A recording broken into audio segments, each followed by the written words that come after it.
setan mulo ati sisi penjanmo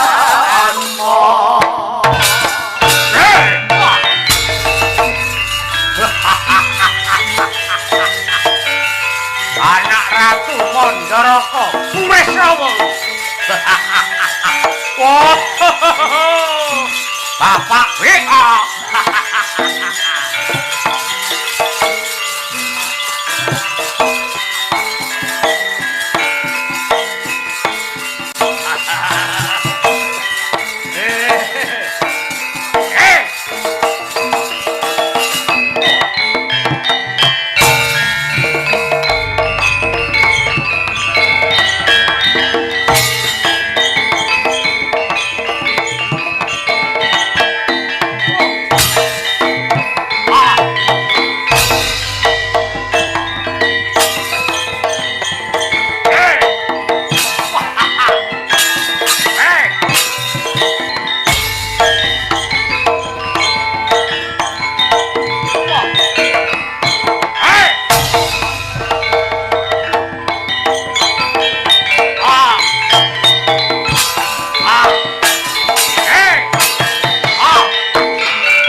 ayame lemu-lemu.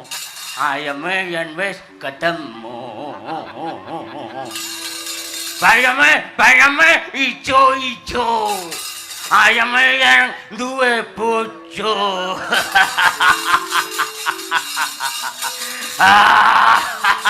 Ngombe.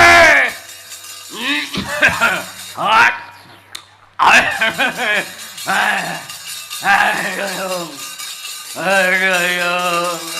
Raden, eneng apa? Kirike pun dibelah.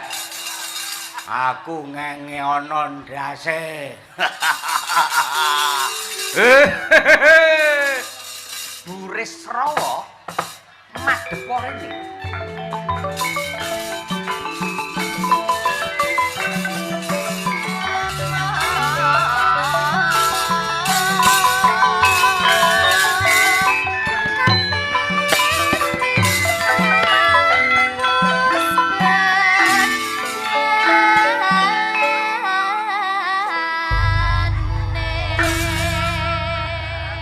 Sapa sing galik-galik kuwi?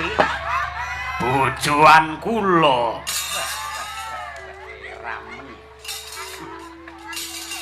Aku ngerti lamun tori palungguhan iki Buris Rawa lagi ngombe, kowe lagi mendem.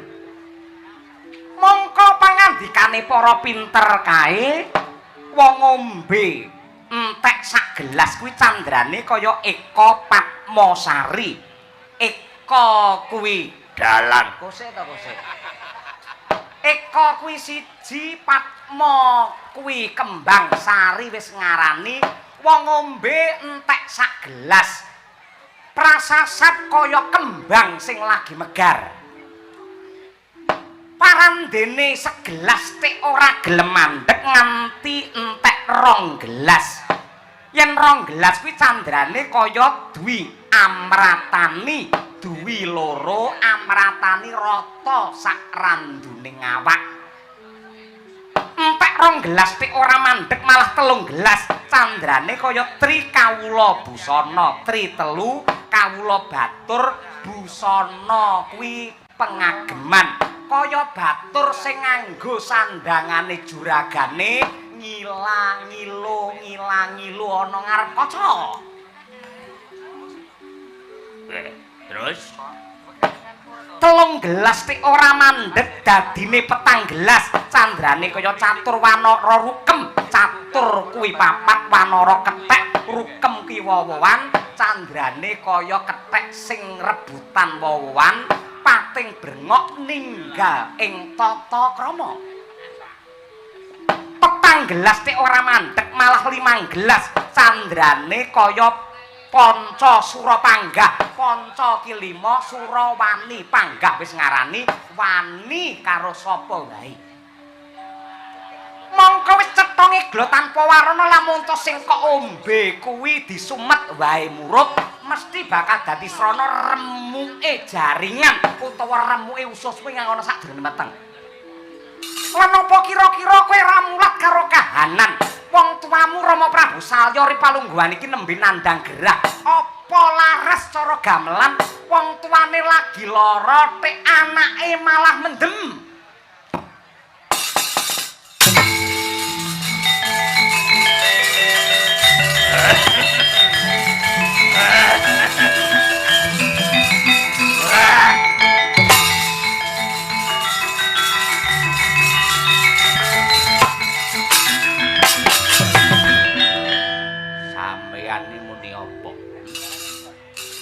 Sampeyan iki ngene apa? Kula ngombe tuku dhewe. Kula jengklekan ngeten niku ora ngrepoti sampeyan. Sampeyan gelem nyawang syukur ra gelem mangmerem. Lah kok nuturi kali Buris Rawa, Eka Patmosari duwe amratane lan sak liya-liyane. Apa sampeyan ki suci-sucine menungsa? Napa manganggep kula niku mboten ngerti sejarah Ratu Ndarawati, brandal sing ra enak iwake. Jeneng sampeyan yen Suragentiri. Ndelik sampeyan teng alas lulusan molimo kabeh pun mang tindake madat, madon, minum, main, maling kabeh mang lakoni. parandene nek nuturi karo Burisrawa. Sampeyan kuwi luwih elek, luwih bejat tinimbang kula. Waton sampeyan rasilak saka batine. Bakul tahu tepo sing mangtengipun pinten mawon cakeme. Yaki. Yaki. Sing ngongkon ngantem sapa? Trima raos sing manah kula. Ratu Gung Binetara socaning rata boring jagat titi sing dewa. Kok ngetengi bakul tepo. Pelekake karo sesembanku. Cetha lamun tori palungguhan iki Ratu Ndrawati iki wis nungi jawatan.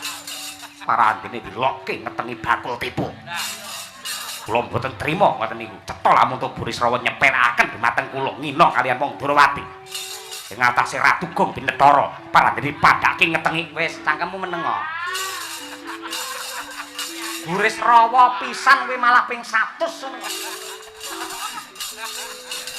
Mboten trima raos sing manah kula. Piye? Kula mboten trima. Apa ora trima ya memper wong aku ora kirim lho. Kula tututi, kena ditututi ning aja nganti mati.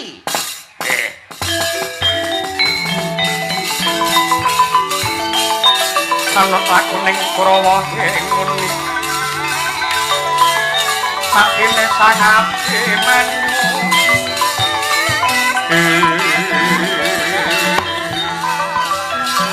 Noing citra tanyo nang setiaki nyak ngadeg ngambil andok rasa menteng langkah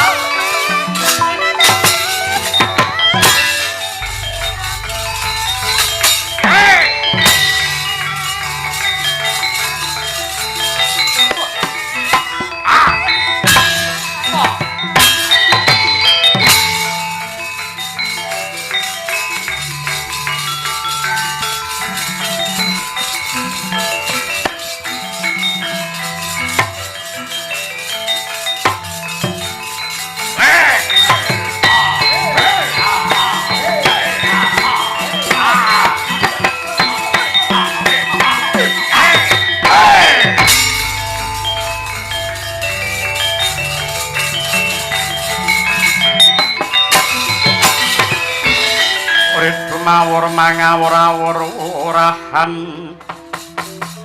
tengarane ngajurit gong maguru gongso tetek kaya butula wara panjriting turangges di ati-aki. Apa kowe melu celeng boloten kebolatengen randhe perkara karo dapur ngerti-ngerti jotos raiku. Ora perlu kakean bebangak mergo kowe ngajak bilaine sesembahan kowe Ndrawati. Sing jarak perkara Prabu Kresna kowe sing ra urus. Ing atase wi anake ratu sing kudune kanggo patuladan kena kanggo contoh tumrape para nom-noman sak negara Mandaraka. Parandene mamak mumuk patrakmu kaya wong edan. Kowe urusanku ning aku nyawang ora gelem. Yen ora gelem minggat paten nyangking dasmu. Piye? Jarak perkara.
rubuh.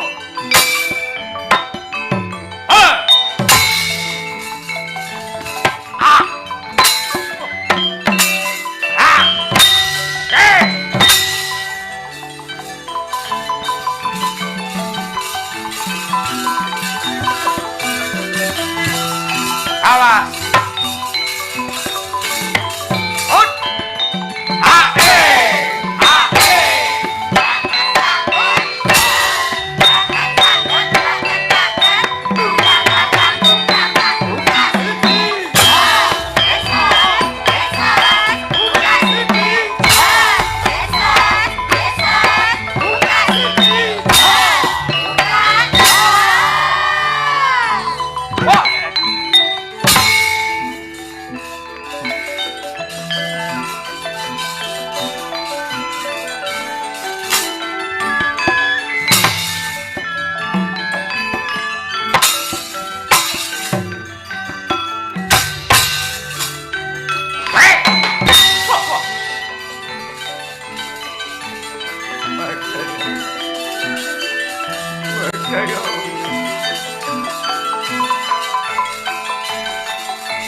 langit kelap-kelap katon lergin sanging alis risang mawe kandrung sabarang kadul wukir moyak mayi Satyaki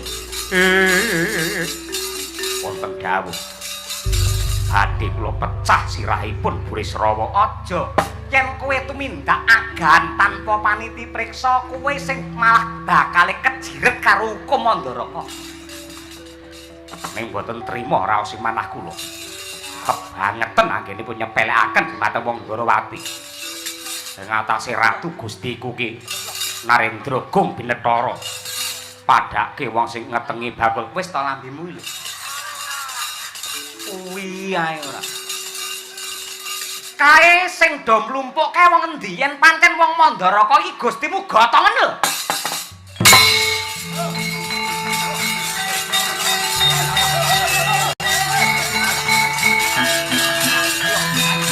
yo Gotok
Kadangipun Kakang Yayi Prabu Ndarawati ndak tampa gawe bombonge rasa.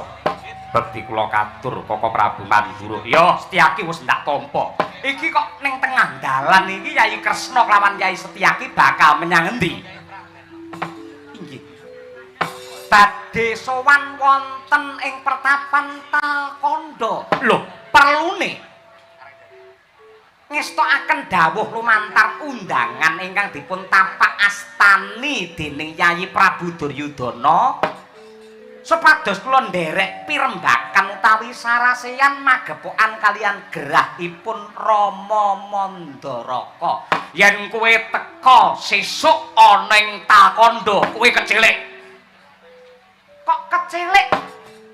Sing dirembug saraseyan iki wis ditindakake nalika esuk mau. Yen kowe sesuk teka kono iki kecilik, wis ra nek apa-apa, tarupe ya wis dibubrahi, ngerti ora? Ning manut undangan menika tanggal 12. Ora sing bener ki tanggal 19. Aku ki bar kok kono. Nekani undangan ki mau, malah geger bantah derdah karo para Kurawa, mergo para Kurawa murang tata. Ngancam ngincing karo patine kembar kemanikan. Kowe yen teka sesuk kowe wis telat, ora ketemu karo sapa-sapa. Ning undanganipun menika benjing tanggalipun 12. Endi undangane? Yaki. Siap langening kalangan para pancamuntar. Tinon ler kekonang suram sorote tanpa yang kasor lan pasaring.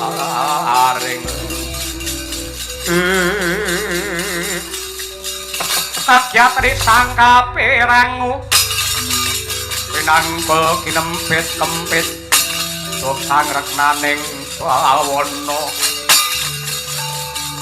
ya si tukang iblis walangan etan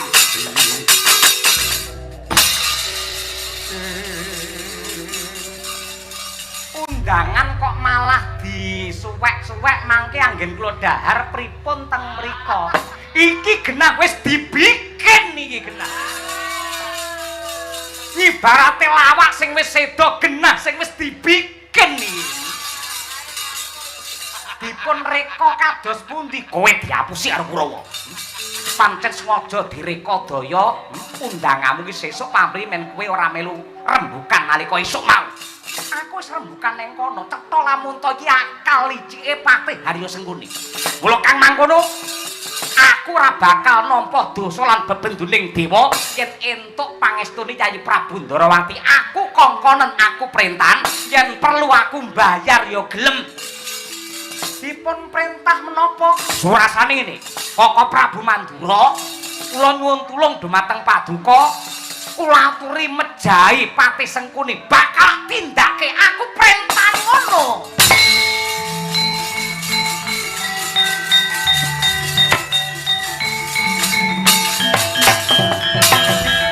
Aku perintah ngono.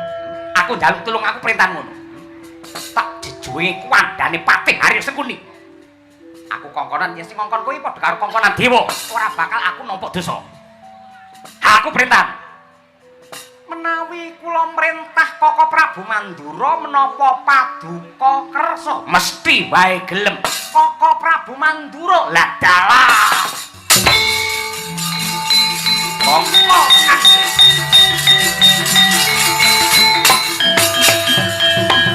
Nggih, Yayi Prabu Ndarawati.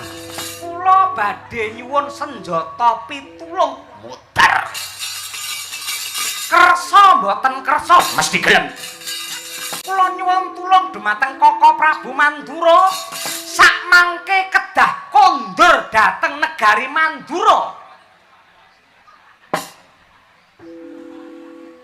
Gak salah ta? Aku perintahan mateni Patih Harya Sengkuni. Sing marai ora rukun ki Sengkuni.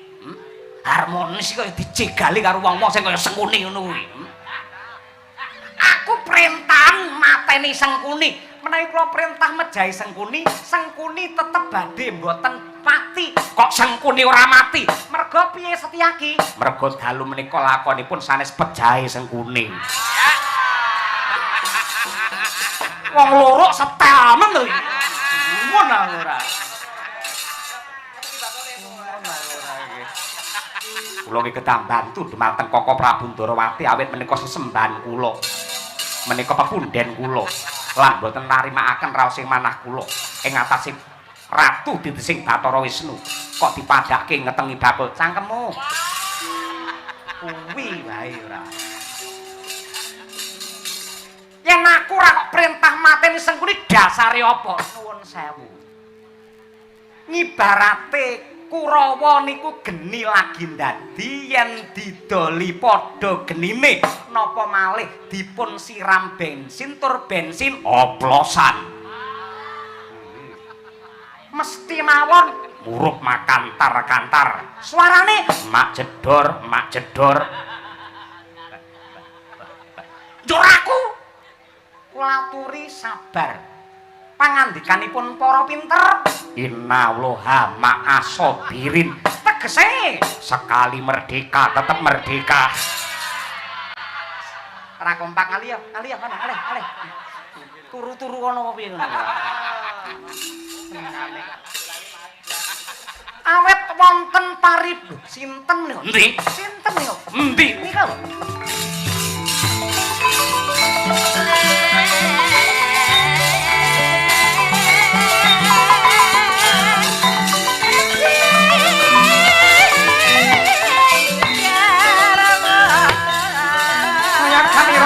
Wisnu Tarana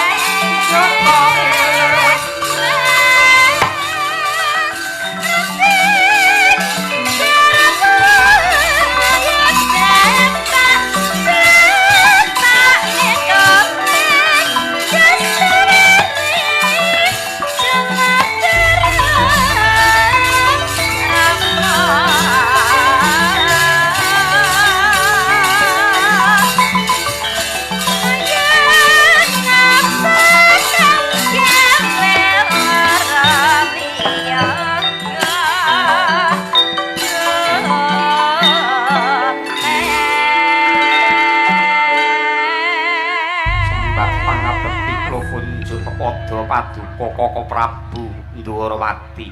Yayi kaipe wis ndak tampa pangestuku mara gage tampanana permadi. Kurawa lan anggen kula mundi mugi andadosaken jimat. Koko Prabu Mandura sungkem kula katur Koko Prabu. Ya Arjuna ndak tampa gawe bombonging rasa. Ora liwat pangestuku mara gage tampanana permadi. Inggih kula tampi saengga jimat. Kok sumengko pengawak Bajra arep tindak endi Arjuna? Muninggih badhe jumangkah dhateng kasatriyan Sawu Jajar. Perlune pinanggih kalian Yayi Nakula. Yen wis ketemu badhe kula rangket dosane Nakula. Nakula lan Sadewa wani nyidra wontenipun pusaka keris Kyai Udan Mas. Kowe banjur nyaguhi dawe sapa? Dawuhipun Kanjeng Hyang Talkanda Sang Mahatma Bisma. Apa kowe rapal karo watake adimu kembar? Muninggih sampun ngertos. Watake piye? Lari kalih menika jujur. Apa kira-kira wong jujur ki njur tinemu nalar yen wani murang tata nyolong anane keris Udan Mas? Nggih menika to Koko Prabu. Kula pikiran aja mung budal aja mangkat dadi kudu ngerti. Iki budale ning ngerti aja mung munggah sono tok. Ya omong apa iki tekan ndi ora. Lah Arjuna kuwi lho kok mungkat kudu ngerti. Mangkate ning endi karepe apa arep ketemu sapa? Jlentrel lakon kepiye dasare kudu kuat. Aja waton bae kaya ngono kuwi. Ning nyuwun pangapunten satriya menika hambekipun bawa leksana. Maknanipun ora kena nglincati sabda kang wis kawedhar. Mongko kula sampun sagu wonten ngarsanipun Kanjeng Li ing janji. Menawi kados mekaten menika menapa jiwa satriya. Mula sadurunge saguh kudu dipikir. Dipikir. Aja watek mangkat kaya ngono kuwi dipikir luwih dhisik. Kira-kira tuna bathine njur kepiye? Aja sok grusa-grusu ndak kesluru ana dalan kleru utawa dalan buntu. Nggih. Nanging kula menika ngibaratipun kadi jemparing. Jemparing ki apa? Panah. Tegese gumantung ingkang lepasaken mongko ingkang lepasaken menika Eyang Bisma kula namung badhe nderek yen panah karo Arjuna meksa beda meksa beda yen Jemparing ora duwe nalar nanging lamun to Janaka duwe pamikir duwe akal duwe pikiran mula kudu dipikir sing kanthi wening weninge ngrasa andayane weninge pikir andayane weninge Pancandriya bakal glontho pengareng-areng glontho pengareng-areng niku ngomong wis penting cepet to mboten ngono niku jenenge cutut ning ngawut niku niku kok iso glondong pengareng-areng lho hasil ku peni-peni Candrarini ngono kuwi yo ora jan karo melu Setyaki malah waduh Janaka apa Janaka lah kuwi sae dipikir luwih dhisik apa kowe rapal watake para Kurawa sing rina wengi mung tansah ngrenah patine para Pandhawa nanging kang paring dawuh menika Eyang Bisma menungsa kuwi tipake padha lonjong ning atine ora golong sing jenenge gunung kae kena diunggahi segara kena dijajaki bali atine menungsa sapa sing ngerti sapa bener to iki nggih leres darak ngono kuwi mau dipikir luwih dhisik kena diarani yen nganti kowe ngajar karo adimu kembar padha karo bacok-bacok landesan dengkul sing dibacok tugel dengkule katut tatas pisan lah ya ngono to Dik nggih leres darak ngono bapak WA sik kok sik bapak WA iki lho ora mula kang mongko kudu dipikir sing kanthi wening kowe engko sing getun keduwung mongko Kurapa iki banget anggene murka lan nista hambeke mligine marang para Pandhawa ki sumpahe piye ngibaratipun ndok sapetarangan ngibarate ndok sapetarangan ndok apa sing paling enak ngono kuwi to setelan dhewe ngono kuwi lho tak senengane mati siji mati sedaya yen mukti siji mukti sedaya lah yen kowe arep tega njempalani karo adimu ki padha karo kowe arepe ngremuk dhewe para Pandhawa nggih mila saking lah ya mila saking menika piye merga ngene ya Di ana paribasan Janaka Arjuna